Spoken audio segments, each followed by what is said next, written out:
Nag-road trip kami sa New Zealand and i-share ko sa inyo yung 5 days road trip namin sa North Island. 6:30 AM kami umalis sa Hobsonville and ang first stop nga namin is sa Hamilton. Etong road trip namin, breakdown talaga namin siya sa mga places na madadaanan na namin. Hindi kasi kakayanin na 6 hours long drive tuloy-tuloy considering na meron kaming 2 kids and 1 infant. So dalawang kotse kami guys. Sa isang kotse, ako, yung sister ko, tsaka si baby Zoe. Sa kabilang car naman, si Tiwang Pat, si Daddy Rog, si Atoya at si Boss Liam. First stop namin dito sa Hamilton Gardens. So from Hobsonville, 1 hour and 30 minutes nga kaming nag-drive. This tourist spot is a public garden park. So meaning, walang entrance fee, walang admission fee, walang bayad. Mga 2 hours din siguro namin inikot to guys. And grabe, sobrang laki nitong garden na to. Yung 2 hours nga naming pag-iikot dito ay hindi pa rin sapat dahil meron pa rin kami mga places dito na hindi napuntahan. Next stop namin sa Putaruru, dumaan kami sa Over the Moon. So dito guys, ang pakay lang talaga namin dito is cheese tasting. Dito kasi guys sa Over the Moon, they offer a wide variety of specialty cheese na locally sourced. Ang nagustuhan namin dito guys, yung truffle cheese na perfect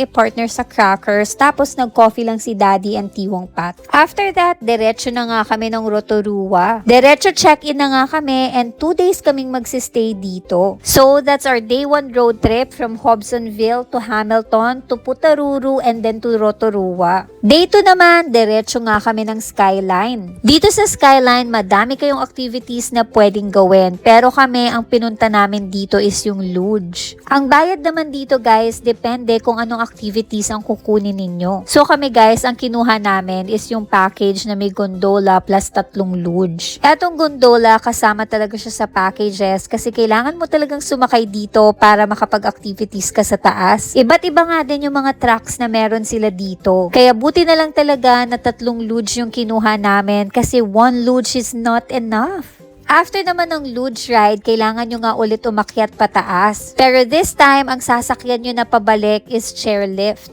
Ako guys, takot talaga ako sa heights pero kinaya ko naman. No choice din naman ako dahil eto lang din yung way paakyat. After namin dito sa Skyline, dumiretso na agad kami sa Redwoods. So dito guys, nag-picture nga lang kami at nag-walking. Meron ding treetop walking activity dito pero hindi na kami nagganon kasi bukod sa may bayad, pagod na rin kami sa Skyline. So in-explore na nga lang namin tong Redwoods at nag-picture lang kami.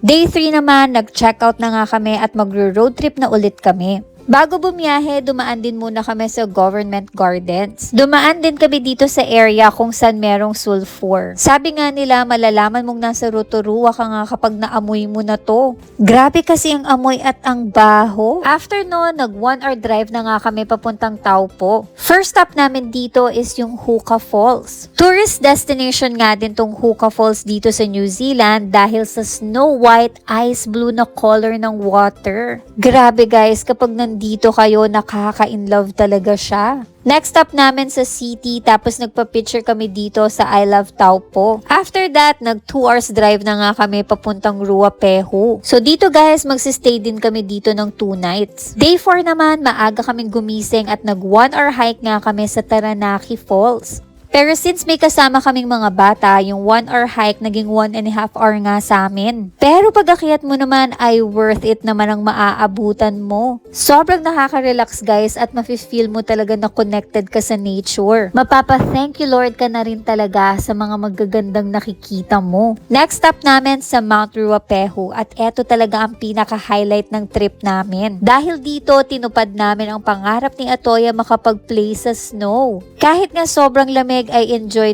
pa din kaming lahat. Yung mga matatanda nga ay biglang naging isip bata. Sobrang saya nga naming lahat dito, lalong-lalo na si Atoya at Boss Liam. Day 5 namin guys, pauwi na nga kami ng Hobsonville. Pero bago umuwi, dumaan muna kami sa mga alpacas. So dito, na-experience ni Atoya and Boss Liam yung walking with the alpacas, tapos nagpakain din sila ng mga alpacas. Share ko na lang sa inyo guys sa ibang mini vlog yung bawat trip na pinuntahan namin. Sobrang ganda talaga ng New Zealand. Kaya sa next bakasyon namin dito sa South Island naman kami pupunta. Thank you guys for watching. Bye everyone!